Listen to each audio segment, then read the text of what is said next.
अस्सलामुअलैकुम दोस्तों, आज हम दुनिया के जालिम बादशाहों में से एक बादशाह नादिर शाह का जिक्र करेंगे, जिसके हुक्म पर सिर्फ 5 घंटों में 3 लाख सरों को तन से जुदा कर दिया गया। नादिर शाह शुरू से ही जालिम ना था, बल्कि इसकी वजह इसके दोस्त थे। तो दोस्तों, मैं हूं हुसनैन इमरान और आप देख रहे हैं हुसनैन नॉलेज टीवी। वीडियो में आगे जाने से पहले जो लोग हमारे चैनल पे नए आए हैं वो हमारे चैनल को सब्सक्राइब कर दें और साथ लगे बेल आइकन के बटन को भी दबा दें। नादिर शाह 22 नवंबर 1688 ईस्वी ईरान के गांव में पैदा हुआ।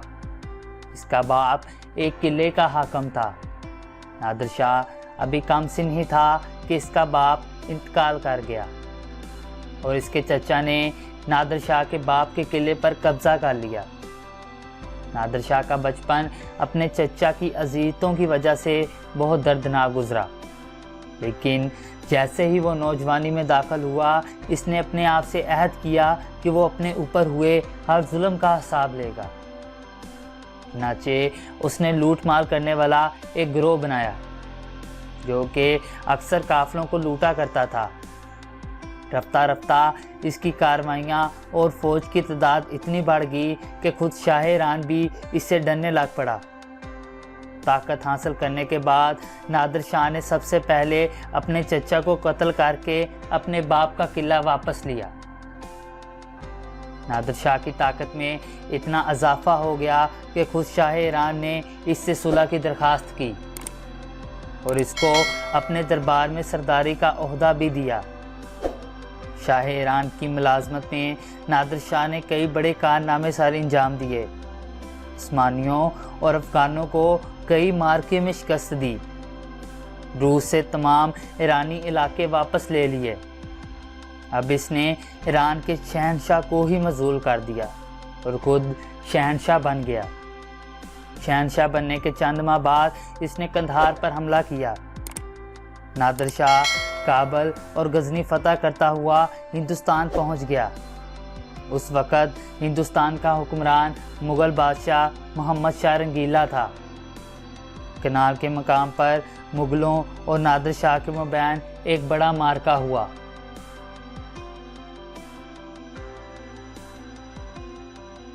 मोहम्मद शाह रंगीला की नाअहली का ये आलम था कि वो दिल्ली से सिर्फ 70 किलोमीटर की दूरी पर होने के बावजूद वो अपनी पूरी फौज ना जमा कर सका और तोपखाने तो वो पहले ही पीछे छोड़ आया था। नतीजतन नादिर शाह के तोपखाने ने इन्हें भून कर रख दिया और रंगीला की 1 लाख फौज के मुकाबले में नादिर शाह के 55,000 फौजी कामयाब हुए। 11 मार्च 1739 ईस्वी नादिर शाह बहसीयत शहनशाह दिल्ली में दाखिल हुआ। दिल्ली के शहरी पहले तो दब गए, लेकिन जल्द ही इन्होंने बगावत कर दी। नादिर शाह ने इन्हें रोकने की बहुत कोशिश की, लेकिन ये बढ़ती ही चली जा रही थी। इस बगावत ने तबाही का रुख पांप लिया। इन्होंने जगह जगह आग लगानी शुरू कर दी। उस वक़्त तक ईरानी सिपाह को तलवार चलाने की इजाज़त ना थी। नादिर शाह हालात का जायज़ा लेने शहर निकला तो इस पर भी पथराव शुरू हो गया। अब नादिर शाह गुस्से में ऐसा पागल हुआ कि कत्ले आम का हुक्म दे दिया। इस वजह से दिल्ली में कत्ल का बाजार सरगर्म हो गया। बच्चे, बूढ़े, मर्द, औरत सब ईरानी सिपाह की तलवार का निशाना बन गए। कोई कुव्वत ऐसी ना थी जो कि इस खून खराबे को रोक सके। बहरहाल उमराए दिल्ली की मिन्नत व समाजत पर यह कत्ले आम रोका गया, लेकिन उस वक़्त तक दिल्ली के 3 लाख लोग अपनी जान से हाथ धो बैठे थे। इसके बाद नादिर शाह हिंदुस्तान, इसके उमरा और जागीरदारों की माल की जानब मतवज्जा हुआ। हुकूमत से सारा खजाना लूटने के बावजूद वो इनसे 20 करोड़ का मुतालबा कर रहा था। इस मुतालबे को पूरा करने की खातिर कई सदियों से बंद खाने खोल दिए गए। जो दौलत मुग़ल हुकूमत ने 400 साल में हासिल की थी, वो सब नादिर शाह के हाथ लग गई। इसके बाद राया को हुक्म दिया गया कि वो अपना तमाम माल लेकर दरबार हाज़िर हों। नादिर शाह को यह हक हासिल था कि वो जो माल पसंद आए रख ले। तमाम राया अपना तमाम माल लेकर हाज़िर हुई। यहाँ इनकी बहुत आबरू रेजी की गई। अगर कोई शख्स सारा माल लेकर ना आता तो इसको डंडों से मार मार कर इसके जिस्म को ज़ख्मों से भर दिया जाता। बड़े बड़े उमरा के साथ चोरों सा सलूक रखा जाता था। अब दिल्ली की अवाम से तकरीबन 4 करोड़ रुपया छीन लिया गया, जिसमें से अक्सर नादिर शाह ने सरकारी ख़जाने में जमा किया, जबकि कुछ हिस्सा अपनी फ़ौज में तकसीम कर दिया। इस कार्रवाई के बाद नादिर शाह ने गले के तमाम खेत अपने कब्ज़े में ले लिए। अशियाए खुर्दोनोश नायाब हो गईं। यहाँ तक कि गंदम का रेट 7 रुपये सीर तक जा पहुँचा। दोस्तों, उस वक़्त में 7 रुपये की कीमत आज के 70,000 रुपये से ज़्यादा थी। इसके बाद नादिर शाह ने रंगीला को शर्फ़ मुलाकात बख्शी। रंगीला की बेटी वो पहले ही अपने बेटे नसरुल्लाह मिर्ज़ा के लिए मांग चुका था।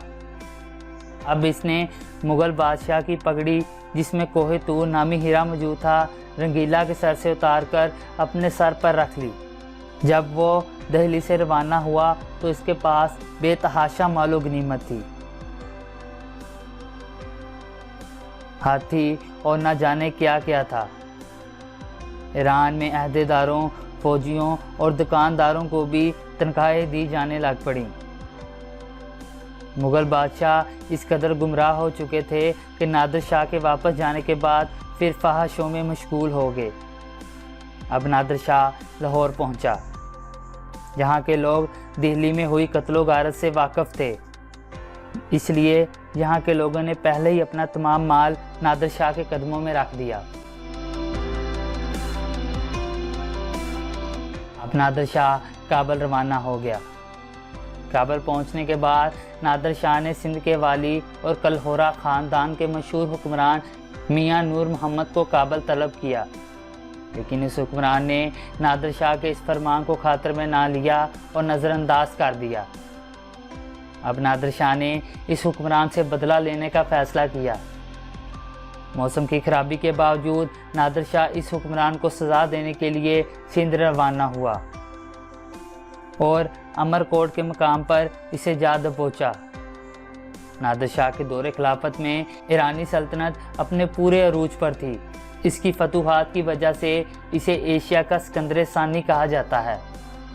नादिर शाह ने 1745 ईस्वी में सल्तनत उस्मानिया के एक और बड़े लश्कर को शिकस्त दी।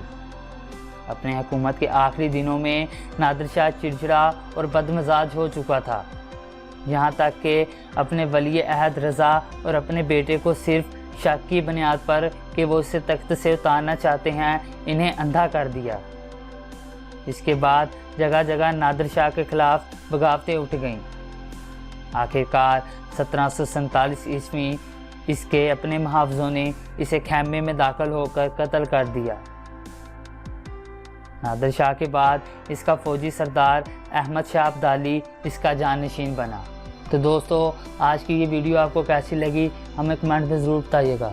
जो लोग हमारे चैनल पे नए आए हैं वो हमारे चैनल को सब्सक्राइब कर दें और साथ लगे बेल आइकन के बटन को भी दबा दें। अल्लाह हाफिज़। आज की शाम बड़ी